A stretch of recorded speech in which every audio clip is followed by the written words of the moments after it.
오늘 우리에게 주신 말씀은 로마서 14장 1절에서 4절이 되겠습니다.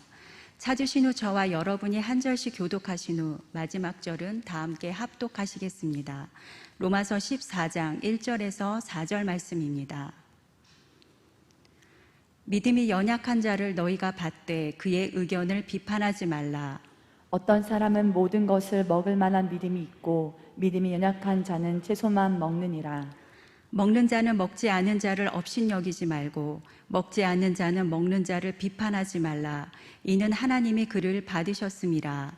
남의 하인을 비판하는 너는 누구냐? 그가 서 있는 것이나 넘어지는 것이 자기 주인에게 있음에 그가 세움을 받으리니 이는 그를 세우시는 권능이 주께 있음이라. 아멘. 여호와께서 이스라엘 족속에게 이와 같이 말씀하시기를 너희는 나를 찾으라 그리하면 살리라. 아멘. 아모스서 5장 4절의 말씀입니다. 새벽을 깨우시는 보석 같으신 사랑하는 성도 여러분, 우리가 사는 방법은 여러 가지 있다고 생각하지만 하나님은 한 가지라고 생각합니다. 한 가지라고 말씀하신 것은 다름이 아니라 우리를 만드시고 이 땅에 보내시고 우리의 삶의 일상을 주관하시고 우리의 먼 미래에 우리의 영원한 천국까지 예비하신 그분을 찾는 것입니다. 그래서 하나님은 친히 우리에게 너희가 나를 찾아라 그리하면 살리라. 영원히 살면 우리의 육신이 살고 육신과 삶이 함께 살면 하나님의 나라가 우리 가운데 서게 되는 역사가 일어나게 될 줄로 믿습니다. 오늘 새벽에도 하나님을 찾으시는 마음으로 가정에서 정말 어려우신 가운데서 가정재단을 쌓으며 주님 앞에 나오시는, 성전을 향하여 기도하고 베델의 제단을 붙잡고 하나님 앞에서 주의 때, 주의 방법, 하나님의 역사를 기다리시는 여러분 모두 위에 살아계신 아버지 하나님의 주시는 살리시는 역사, 세우시는 역사, 응답으로 하나님께서 우리를 만족하게 하는 역사가 있기를 다시 한번 아모스 5장 4절의 말씀으로 여러분들의 모든 가정과 영혼을 축복합니다. 아멘. 보배로운 사랑하는 귀한 성도 여러분, 때로 우리는 그 길을 가다 보면 노방전도를 하는 분들을 간혹 뵙게 되는 거죠. 그죠? 일전에도 제가 어디를 가다 보니까 비가 엄청나게 오는 날인데, 우리 인천의 복된 교회 목사님들 모임 때문에 잠시 섬길 일이 있어서 가는 길이었어요. 갔더니 그 사거리에 한 분이 그 억수 같은 비를 맞으시면서 물론 우산을 들었습니다만은 그 비가 내리치는데 그 우산이 머리 빼내놓고는 다 몸을 젖게 하는 것 같아요. 그런 가운데서 사거리에서 차가 신호가 바뀌어서 이쪽으로 오면 이쪽을 보고 피켓을 들고 전도하고, 또 이쪽 차가 오면 또 이쪽 차로 보고, 그렇게 하면서 전도를 하는 것을 보고 큰 마음의 축복을 얘기했습니다. 우리가 노방전도 하나만 보더라도 교회 안에서 믿는 하나님의 백성들의 생각과 이해가 다르다 하는 것들을 보면서 우리는 새로운 이해를 가져야 될 필요를 느끼게 되죠. 어떤 사람은 노방전도를 하는 걸 보면 이렇게 얘기를 해요. 저것이 무슨 의미가 있을까? 저것이 무슨 의미가 있을까? 저 노방전도를 듣고 교회 다니는 사람이 한 명이라도 있을까? 지금같이 교회가 욕을 먹고 있고 그럴 때에 말하지 않고 가만히 있는 것이 오히려 예수 믿는 것을 드러내는 것이 되는데, 예수 믿으라고 이렇게 얘기하면 오히려 교회와 주님의 이름을 욕되게 하지 않는가? 삶으로 보여야지 입술의 말로 가지고는 벌써 많은 사람들이 실증을 내고 있지 않는가? 이렇게 얘기를 하는 경우가 종종 있죠. 여러분, 그래서 때로는 어떤 사람이 이렇게 얘기합니다. 모든 사람이 노방전도를 하는 사람들은 모든 사람들이 사람 앞에 나를 시인하라고 주님께서 말씀했으니까 모든 사람들이 길에서 모르는 사람 누구를 붙잡고라도 예수를 말할 수 있어야 그건 정말 예수께 순종하는 순종의 삶이고, 그것이 바로 믿음이라고 또 얘기하는 사람이 있어요. 노방전도를 비판하는 사람, 노방전도 목회자가 되어서 노방전도를 안 한다? 과연 그 사람에게 복음의 비밀이 있을까? 라고 또 그것을 업신여기는 사람. 더 나아가서는 하나님의 주신 지상 명령을 우리가 다른 데 가서 다른 나라에서 다른 민족에게 전하기 전에 우리 민족에게라도 입을 열어서 말씀하지 않으면 하나님이 돌들로도 소리칠 수 있는 것인데, 당연히 그 얘기를 해야 되는데 안 하는 이 벙어리 교인들은 뭔가, 노방전도 하는 분들과 그 생각을 갖고 있는 분들은 하지 않는 분들에 대해서 불편한 마음, 자기가 그 일을 하나님의 일, 복음 전도라고 하면서도 이 일에 대해서는 매우 불편한 마음을 가지고 교회 안에서 공동체를 이루고 살아가게 되는 거죠. 여러분, 어제 고기를 먹는 문제, 이 교회 안에서 갖가지 이해를 가지고 신앙의 표현을 달리하는 사람, 신앙의 생각을 달리하는 사람들을 우리는 어떻게 그들을 수용해서, 예수님이 요한복음 17장에 십자가를 목전에 두고 기도하신 하나 되게 하소서, 하나 되게 하소서, 하나 되게 하소서. 오직 우리 주 예수와 그리스도와 그를 아는 지식에서 하나가 되어서 성장하는 일들, 이런 일들의 분부하심을 어떻게 우리가 이룰 수 있을 것인가 라는 부분을 어제부터 말씀하고 있는 것입니다. 그 중에 하나 작은 예가 또 될 수가 있는 것이죠. 그러나 여러분 생각해 보십시오. 노방전도를 하고 있는 그분들을 생각할 때 종종 저도 그 얘기를 듣거든요. 목사님, 왜 저렇게 오히려 교회를 욕먹이는 일을 할까요? 그래서 내가 그런 얘기를 하죠. 집사님, 그건 집사님의 생각이 맞다고 할 수 없는 집사님의 판단이에요 라고 얘기해요. 왜냐하면 그분이 하나님을 어떻게 만났는지, 그분이 하나님으로부터 복음 전도의 사명을 어떻게 받았는지, 또 전도의 은사가 그분에게 어떤 게 주어졌는지 집사님 그걸 모르잖아요. 그분하고 대화를 해봤어요? 목사님 그래 보지는 않았습니다만은 버스에 전철 칸에 다니면서 그 사람들이 그렇게 해서 나는 오히려 사람들이 인상을 찌푸린 것이 더 많아서 내가 안타까워서 그런 거예요. 집사님 그렇게 생각하지 말고, 그분이 얼마나 뜨겁게 주님을 만나고 그분이 받은 은혜가 얼마나 크면 저렇게 거리에서 외치지 않으면 견딜 수 없는 심령이 되었을까라고 생각 한번 해보세요. 뭔가 그분에게 주어진 동기가 있을 거예요. 우리가 봐서는 어리석은 방법이지만 하나님이 그 방법을 통해서 일할 수도 있는 거예요. 그래서 우리는 이렇게 얘기해야 돼요. 그분을 길에서 만나면, 건널목에서 만나면 수고 많으세요, 힘내세요 라고 얘기도 해주고, 비를 맞으면 우산을 내가 같이, 올해는 못 있어도 그저 10분 정도 그 우산을 가지고 같이 옆에 서 있는 것만 해도 그분에게는 매우 큰 전도의 힘이 될 것이다. 더 나가서 얘기한다면, 이렇게 내가 가는데 내게 전도지를 주는 분이 있다고 한다면, 감사합니다, 저는 예수를 믿는 사람입니다, 사람들이 다 보는 가운데 그걸 인정한다면 하나님이 더 기뻐할 거다. 사람 앞에 나를 시인하라고 그랬으니까 다 건널목을 건너는데 그렇게 줄 때 그가 또박또박한 소리로 내가 감사합니다, 저는 예수를 믿는 사람입니다, 고맙습니다 라고 얘기할 때, 그것은 곧 하나님의 나라를 이루는 믿음이 있는 자다.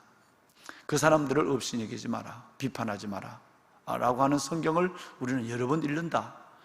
예를 들어서 로마서 14장의 말씀도 있고 고린도전서 8장의 말씀도 있고 그 외에 이 말씀은 여러 번 있다 라고 제가 꼭 얘기를 하죠.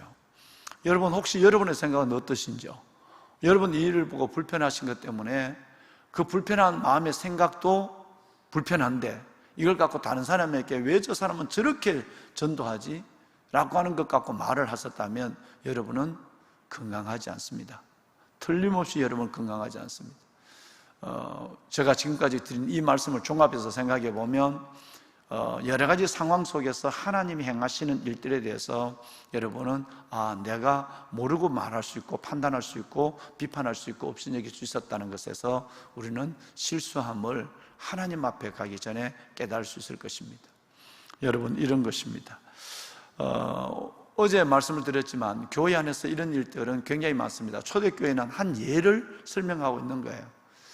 이 대부분 우상의 제물이 되었던 이 고기를 먹어야 마느냐, 고기를 먹는 사람은 오늘 어떤 사람이라고 성경은 2절에 말씀하고 있지만 어떤 사람?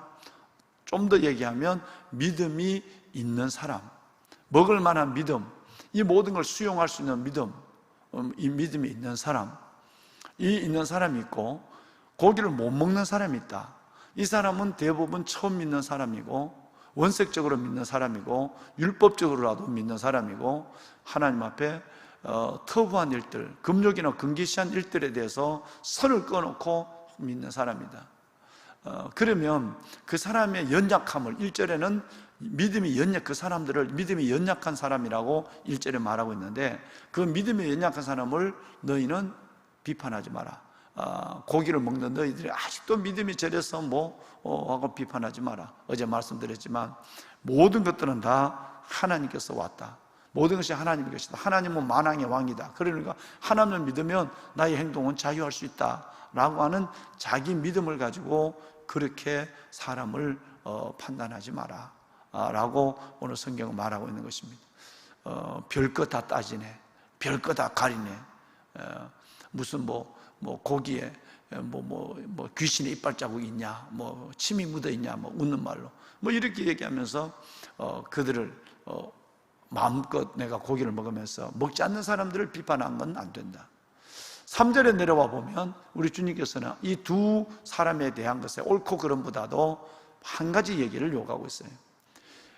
먹는 자는 먹지 않는 자를 없인 여기지 말고, 여러분, 먹지 않는 자는 먹는 자를 비판하지 마라. 왜 그러냐? 1절에도 받대라는 말이 있는 것처럼 오늘 3절 말씀에도 하나님이 그를 받아주셨다라고 했어요. 무슨 말씀이죠? 어제 제가 잠시 말씀을 올린 것처럼 하나님은요, 고기를 먹는 자도 잘못됐거나 고기를 안 먹는 자도 잘못됐거나, 여러분, 우리가 뭔 한 가지 신앙의 표현을 가지고 왜 저 사람은 저렇게 고래고래 고함을 질러서 기도하지? 왜 저 사람은 맨날 졸면서 설교를 듣고 졸면서 맨날 저렇게 기도하고 있지? 여러분, 어떤 것으로도 하나님이 그를 받으셨어요. 이것을 생각한다면 일소이해서 이제 4절에 가면 좀 더 구체적이죠. 절대 우리는 비판해요. 남의 하인을 어떻게 비판해? 하나님의 사람을 너가 어떻게 비판하는데? 라고 얘기해요. 이따가 고린도전서 8장을 보지만 굉장한 말씀이 있거든요. 그러니까 1절에 받되, 그리고 오늘 3절에도 여러분 하나님이 그를 받으셨느니라 라고 말씀하고 있거든요. 그러니까 하나님이 받았다. 이 모습도 받았고 저 모습도 받았고 이 믿음도 하나님이 받으시고 저 믿음도 받았다 하면 우리는 더 이상 노 코멘트를 해야 돼. 생각조차도 우리는 그런 생각이 하나님 앞에 별로 득스럽지 않는 생각이라는 인식을 가져야 한다라고 하는 것입니다. 주를 사랑하는 여러분, 간혹 사람들은 비판을 넘어서 뭘 하느냐 하면 그 사람의 신앙이 구원까지 연결시켜요. 구원을 받았다면 저 사람 저렇게 노방전도 안 해? 가만히 있을 수 있어? 라고 얘기하고, 구원을 받았다면 저 사람의 저런 태도를 볼 수 있어? 고기를 먹는단 말이야? 구원까지 얘기하고, 심지어 더 나가서 보면 변질이에요. 저 사람은 모든 걸 먹을 만하다, 모두 된다 하는 사람은 벌써 아마 변질이 된 거야. 심지어 여러분, 점점점 죄가 죄를 낳는 거예요. 비판, 업신여김. 여러분, 이것이 구원, 절대 주권이, 구원은 하나님의 절대 주권인데 구원까지, 그리고 더 나아가서는 여러분 변질이라고 하는 것까지, 그 안에 있는 성령의 역사까지 여러분 거부하는 일들을 바라보게 돼요. 그래서 우리는 이 일에 매우 조심해야 돼요. 공동체 안에 교회를 생각해서도, 내 개인의 믿음을 생각해서도 우리는 이 일들에 매우 조심하고, 한 가지만 딱 생각하면 돼요. 한번 다 합시다. 하나님이 그를 받으셨습니다. 할렐루야. 이제 15장에, 다음 15장에 넘어가면 이 말씀이 또 나와요. 그리스도께서 너희를 받으신 것처럼 너희가 서로 받으라는 말이 15장 7절에 나오죠? 또 나와요. 그러니까 이게 받아준다는 수용이라고 하는 게 얼마나. 그런데 참 이상하게 잘 믿는다고 하는 사람일수록, 자기 주관이 있다고 하는 사람일수록 수용성이 없어요. 점점 오히려 그 사람들이 율법적인 사람이 돼요. 은혜가 없어요. 여러분, 은혜가 있다고 한다면 아까 노방전도 할 때처럼 할렐루야 반갑습니다. 사람들이 보는 가운데서 할렐루야 반갑습니다. 저 예수 믿는 사람입니다. 얼마나 수고하시죠? 아니면 가서 시원한 생수라도 하나 가서 목이라도 좀 죽이시죠 라고 해야 되는 거예요. 그 사람을 보고 말하고 그 사람을 보고 비판하고 인상을 쓰고, 여러분 이렇다고 하는 것은 이거는 바람직하지 않다는 거예요. 이건 작은 한 예예요. 교회 공동체 안에서 내와 신앙을 생각을 달리하는 사람, 표현을 달리하는 사람, 방법을 달리하는 사람들에 대해서 수용하지 못할 때에 일어나는 하나님의 슬픔을 우리는 느낄 수 있는 성숙한 사람이 되어야 한다라는 얘기예요. 자, 사랑하는 여러분, 우리는 내가 하는 일, 내가 믿는 일, 내가 생각하는 것으로 말미암아 다른 사람과 구분을 시키는 일에 매우 조심해야 돼요. 이것은 때로는 죄로 이어지는 경우가 굉장히 많습니다. 남을 구분시키는 것이 아니라 주님이라면 그럴 수도 있다고 하는 것에 대해서 아까 말씀을 드린 것처럼 하나님이 받으신 분을 내가 받아야 한다는 생각을 가지고 그의 어떤 모습이나 태도나 그의 어떤 생각이나 때로는 그의 말까지라도 받아줘야만 한다. 이게 성숙한 사람들이라는 거예요. 자, 이제 그러면 우리 오늘 고린도전서 8장으로 들어가서 8장 한 장 전체가 이 얘기예요. 한 장 전체가. 고린도전서 8장 전체가 이 얘기입니다. 고린도후서 8장은 뭐죠? 헌금에 대한 얘기고, 고린도전서 8장은 바로 용납에 대한 얘기예요. 이 얘기. 그럼 8장을 우리 한번 정리를 한번 할게요. 4절에서 6절까지에 보면 4절에서 6절까지의 결론입니다. 한번 읽어볼까요? 여러분 4절 함께 읽습니다. 그러므로 우상의 제물을 먹는 일에 대하여는 우리가 우상은 세상에 아무것도 아니며 또한 하나님은 한 분밖에 없는 줄 아노라. 4절을 그대로 띄워놓으세요. 예. 자, 여러분 이게 뭔 얘기죠? 믿음 있다고 하는 사람이에요. 고기를 먹는 사람 얘기예요. 고기를 먹는 사람이 뭐라고 얘기하느냐 하면 우상의 제물은 아무것도 아니야. 하나님은 한 분밖에 없어. 만물이 그에게 나고 다 그의 것인데 아무리 이게 귀신에게 드려진 제물을 할지라도 하나님을 믿는 순간에 하나님의 이름으로 이거는 아무 거리낌이 없는 거야. 자유해 라고 하는 거야. 이 얘기예요. 우리가 이 기본 믿음이 이 믿음이에요. 그죠? 모든 것이 하나님께서 만유에 주께 왔어요. 하나님 한 분밖에 없어요. 그런데 무슨 귀신이 아무리 있다고 그래도 하나님은 유일하신 하나님 한 분이 이 모든 걸 통치하시는데, 그렇다 있다 할지라도 하나님은 만왕의 왕이요 만유의 주인데, 내가 하나님을 믿으면 하나님 안에 여러분 모든 것이 감사함을 받으면 버릴 것이 없어요. 모든 것이 선해요. 그러면 내가 감사함으로 기도하고 먹으면 모든 것이 선해지는 건데 뭐 거리낌이 있어 라고 얘기하는 거예요. 그런데 7절 보세요. 그런데 문제가 생겼어요. 비록 하늘이나 7절 이 지식은 모든 사람에 있는 것이 아니므로, 이 지식은 뭐죠? 나는 음식 그런 거 안 가려 라고 하는 지식이, 하나님에 대한 지식이, 하나님은 모든 것의 만유의 주야. 그러니까 감사함으로 받으면 버릴 것이 없어, 마음대로 먹어도 돼 라고 하는 이 지식은 모든 사람이 갖는 것이 아니에요. 어떤 사람은 이 지식이 없는 사람이 있단 말이에요. 여러분, 어떤 사람은 이런 지식이 없는 사람이 있어서 우상의 제물을 안 먹는 사람이 있고, 어떤 사람은 이 지식을 가지고 있어서 나는 개의치 않아 라고 하는 사람이 있는 거예요. 여러분, 이렇게 하다 보면 모든 사람이 이 믿음을 안 갖다 보면 나중에 뭐냐 하면 양심이 꺼리낌해져요. 먹기는 먹는데 알고 먹으면 옆에 있는 안 먹는 사람이 있는 거예요. 옆에 난 그거 못 먹겠어요. 면 먹어, 괜찮아. 이거 뭔데? 이렇게 그 사람에게 욕하지 말라 이 말이에요. 왜냐하면 그분이 내 양심도, 그분의 양심도, 그분의 신앙의 양심도 끄리낌이 되고, 내가 자꾸 먹으라고 얘기하고 내 먹는 걸 욕하면 내 양심도 더러워지고 그 사람의 양심도 약하여 더러워지는 거예요. 내게 그런 지식이 있다 할지라도 다 내같이 그렇게 욕하지 마라 하는 얘기예요. 자, 여러분 좀 8절 내려가 볼까요? 안 먹는다고 죽는 것도 아니고 먹는다고 더 잘 사는 것도 아니다 이 얘기를 해요. 그러면 내 믿음은 그렇지만 다른 사람의 믿음을 위해서 먹지 않을 때는 먹지 않는 것이 필요하다라는 얘기를 지금 하고 있는 거예요. 이거 끝까지 이 얘기를 하고 있습니다. 바울은 그건 먹는다고 꼭 사는 거고 그거 안 먹는다고 죽는 것도 아니지 않냐. 그러니까 그것도 또 그거 먹어야 더 건강하고 덜 안 먹어야 뭐 건강이 없고 이런 것도 아니지 않느냐? 더 잘 살고 안 사는 문제가 아니지 않냐? 그러니까 옆에 있는 사람이 끓음직하게 한다면 꼭 그 사람 보는 가운데 일부러 쭈걱쭈걱 그렇게 그냥 맛있게 먹는 척하고 그러지 마라 라고 하는 거예요. 다 내같이 너희들은 그렇게 지식을 가지고 있어야 돼, 하나님의 모든 것을 만드신 분이야 라고 하는 것을 억지로 그렇게 욕하지 마라 하는 얘기를 지금 하고 있습니다. 9절로 내려가 볼까요? 아주 구체적이죠. 시작. 그런즉 너희 자유가 믿음이 약한 자들에게 걸려 넘어지지 하는 것이 되지 않도록 조심하라. 여러분 이해하시죠?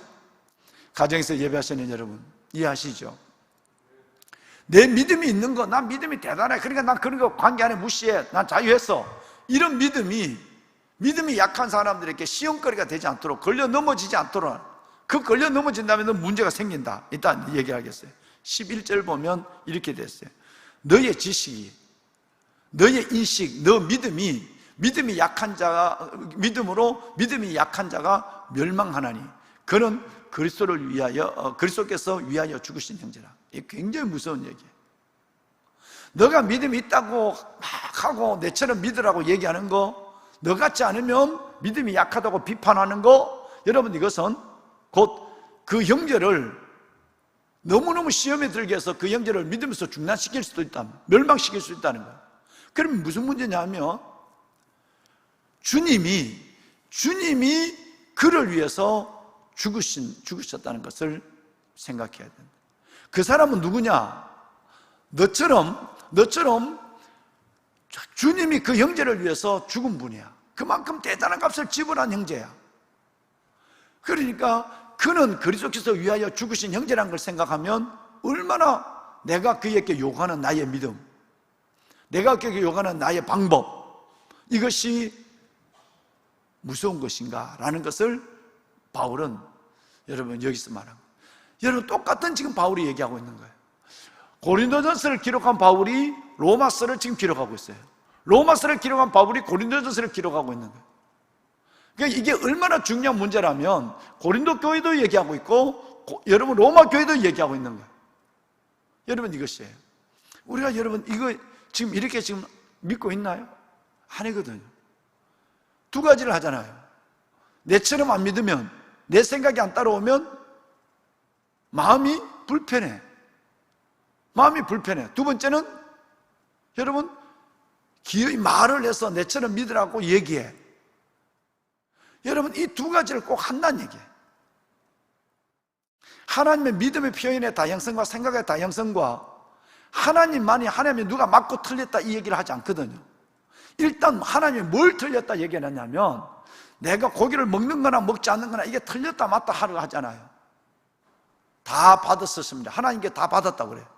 뭐가 문제가 되냐면 이것을 비판하고 없인 여기고 정죄하는 것이 죄다 이 말이에요. 우리는 이건 하면 안 된다는 거예요. 이 얘기를 지금 하고 있는. 그래 하다 보면 그 형제를, 예수님이 그를 위해 죽으신 형제, 그 형제를 멸망시키는 일이 될 수도 있다. 이건 나중에 예수님 말씀해 보면 실족하게 하는 자는 연자 맷돌을 메고 바다에 빠뜨리는 것이 낫다. 남을 시험 들게 해서 실족하게 하는 자는 자칫하다 보면 네가 하나님이 된다 이 말이에요. 네가 하나님이 돼서 판단하고 비판하고 정죄하고 업신적인 되게 된다는, 하나님이 다 받아준 사람을 네가 하나님이 되어서 판단하는 거예요. 그런 말 있잖아요. 우리가 세상 사람들 하는 얘기, 다르지만 뭐하지 않다? 틀리지 않다고 하죠. 그죠? 교회 안에도 하나님께서 하나님이 받아줬는데 내가 안 받아요. 불편하게 생각해요. 그리고 또 말해요. 여러분 이 두 가지 죄를 짓는 거예요. 말하는 순간에 그래도 생각에 있는 것도 하나님 원하지 않지만 말하는 순간에 그 사람이 실족해요. 그 사람이 누구냐? 그는 그리스도께서 위하여 죽으신 형제, 주님이 죽어주신 그 형제를 내가 실족시키는 거예요. 여러분 이런 실수와 때로는 죄를 범하지 않는 저와 여러분이 될 수 있기를 바랍니다. 아멘. 13절에 보면 바울이 놀라운 얘기가 있죠. 만일 음식이 내 형제를 실족하게 한다면 나는 음식을 먹어. 나는 관계없어. 바울이니까, 믿음 있는 사람이니까 나는 그 관계없어. 기도하고 먹는 거 먹어. 그런데 내가 먹는 것이 형제를 실족하게 한다면 나는 영원히 내가 고기를 먹지 않겠다 그랬어요. 뭔 말씀인지 알죠? 먹는 것도 죄고 안 먹는 것도 죄고 뭐 여러분 이 죄 문제가 아니라 우리의 관심은 영혼에 있어야 된다는 거예요. 영혼이에요. 주님이 그를 왜 죽었으니까? 내 지식, 내 믿음 때문에 그 사람이 시험 든다고 한다면 그 사람의 영혼을 잘못하면 버려버릴 수 있으니까 이건 뭐 엄청난 거예요. 그것도 하나님이 받은 사람을 먹는 것도 먹는 사람도 받으셨고 안 먹는 사람도 받으셨고 먹어도 되고 안 먹어도 되는 건데 이걸 가지고 내가 하나님의 판단이 되어서 꼭 내 기준에서 틀렸어. 저거는 교회도 틀렸어, 뭐 때로는 목사님도 틀렸어, 뭐 누구도 틀렸어, 뭐 여러분 이런 생각들이 끝내는 내 스스로를 하나님 앞에 죄짓게 해요. 정죄하게 하고 판단하게 하고 때로는 무시 없인 얘기야. 아이고 저게 믿음이라고, 아이고 저게 교회라고. 뿐만 아니라 그렇게 하는 표현된 것을 사람이 다 알거든요. 저 사람이 나를 그렇게 생각한다는 거 다 알아요. 눈빛도 있고 말도 하니까. 그래서 끝내는 어떻게 되냐면 그 사람이 저렇게 오래 믿은 사람이 저것밖에 안 돼? 저렇게 오래 믿은 사람이 직분을 가진 사람이 저 정도라면 내가 믿을 필요가 뭐 있어? 시험 들어서 교회를 안 나와서 멸망으로 떨어졌다. 그러면 그 책임이 누구에게 있냐? 이 얘기를 지금 하고 있는 거예요. 나는 고기 먹는다. 그런데 내 고기 먹는 것으로 저 사람을 시험 들게 한다면 나는 영원히 고기 안 먹어도 돼. 안 먹을 거야. 라는 얘기를 결론적으로 하고 있는 것입니다. 이 말씀은 매우 중요하죠. 말씀을 마무리하겠습니다. 보배론 여러분, 비판은 사랑이 아닙니다. 비판은 사랑이 아닙니다. 여러분 막 비판하는 사람, 정죄하는 사람, 남의 흉보는 사람 치고 사랑의 은사가 있는 사람 봤습니까? 절대 없습니다. 따라합시다. 비판은 사랑이 아니다. 절대 여러분 비판하는 사람. 그래서 예수님께서는 마태복음 7장 1절에 비판받지 않으면 비판하지 말라. 사랑하는 사람은 절대 여러분 비판하지 않습니다. 사랑은 곧 은혜니까 그런 거예요. 비판은 율법이에요. 구약의 율법은 무조건 정죄예요. 이래서 안식을 지키면 안 돼요. 예수님이 안식일에 병 고치는 것조차도 정죄하는 거예요. 뭐든지 정죄하는 거예요. 왜 하필 안식일에 해야 돼? 라고 얘기하고 하는 거예요. 비판은 사랑이 아니에요. 또 하나는 정말 겸손한 사람은 비판하지 않습니다. 두 가지를 꼭 마음에 명심했으면 좋겠어요. 비판은 사랑이 아니에요. 또 하나는 겸손한 사람은 비판하지 않습니다. 비판한 사람이 다 그런 건 아니지만 거의 19은 다 교만한 사람이에요. 다 교만한 사람이에요. 정말 겸손한 사람은 아무도 비판하지 않죠. 말씀을 마무리하겠습니다. 이제 내일 새벽에 4절로 들어가서 좀 더 구체적으로 이 말씀을 14장에 전부 굉장한 대부분이 이 말씀인데 그 말씀을 한 절 한 절 우리가 내려갈 텐데요. 어제 여러분들을 축복했던 22절로 다시 마무리하겠습니다. 결론입니다. 22절 보세 같은 여러분, 우리 함께 읽으실까요? 자, 일생 동안 하나님, 내가 이런 시험에 들지 않도록, 또 남을 이렇게 시험 들게 하지 않도록, 하나님 앞에 이런 죄를 짓지 않도록 생각하는 마음에서 내게 있는 믿음을 스스로 가지고 지켜서 내가 옳다고 인정하는 바로 자기를 정죄하는 여러분 사람이 되지 않는 복 있는 사람이 되는 다짐을 이 말씀 안에서 22절 말씀 안에서 한번 해봐요. 우리 한번 천천히 읽겠습니다. 내게 있는 믿음을 하나님 앞에서 스스로 가지고 있으라. 자기가 옳다는 바로 자기를 정죄하지 아니하는 자는 복이 있도다. 아멘. 여러분, 나라와 민족을 위해 기도하시고 특별히 다음 세대를 위해서도 기도하시고, 어제 새벽부터 오늘까지 나는 이 말씀 가지고 하나님 정말 겸손한 자가 되고 사랑하는 자가 되어서 비판하고 판단하고 정죄하고 나같이 믿으라고 요구하는 그런 것이 아니라 다름을 수용하고 받아줄 수 있는 자가 되고, 하나님이 받은 자를 내가 받게 하여 주옵소서, 하나님이 받은 자를 내가 판단하지 않게 하여 주옵소서라는 믿음을 가지고 우리 다시 한번 기도로서 우리의 믿음을 하나님께 승화시키는 그런 시간을 갖겠습니다. 손을 들까요? 손 들겠습니다. 여러분, 우리 가정에서라도 할 수 있는 대로 작은 소리지만 입을 열어서 기도해 주십시오. 성전을 바라보고 예배하시는 여러분, 주님의 위로가 있고 주의 임재가 있고 주의 역사와 응답이 반드시 여러분의 가정에 계실 것입니다. 오늘 말씀을 붙잡고 기도하는 가운데 저와 여러분의 믿음이 말씀 중심의 믿음, 이 말씀을 내 영혼과 삶의 현실로 이루어가는 그런 귀한 믿음으로 성장할 수 있도록 우리 함께 기도하고, 특별히 오늘 이 말씀을 마음으로 받는 시간을 갖겠습니다. 나라와 민족을 위해 기도하시고, 특별히 하나님께서 다음 세대를 위해서 우리 여러분 마음껏 축복하며 기도해 주시길 바랍니다. 우리 주님을 세 번 부르고 기도하겠습니다. 주여, 주여, 주여. 여호와 살아계신 하나님, 찬양과 존귀와 감사와 영광을 하나님께 드립니다. 이 새벽 우리를 주 앞으로 불러주시고 예배하게 하시고, 오늘 또 하나님의 골방에서 거실에서 새벽을 깨우는 이 아름답고 귀한 영혼들, 멀리서 가까이서 성전을 바라보며 성전을 향하여 예배하는, 성전을 향하여 기도하는 하나님의 다니엘 같은 영혼들, 성전을 향하여 예배하는 솔로몬 같은 하나님의 귀한 하나님의 주의 권속들, 하나님의 이들을 축복하여 주옵소서. 열린 가슴으로 하나님의 말씀을 받았습니다. 하나님, 믿음이 연약한 자를 너희가 봤대. 그들의 믿음의 연약함을 업신여기지 마라, 비판하지 말라고 하시나이다. 먹는 자는 먹지 않는 자를 업신여기지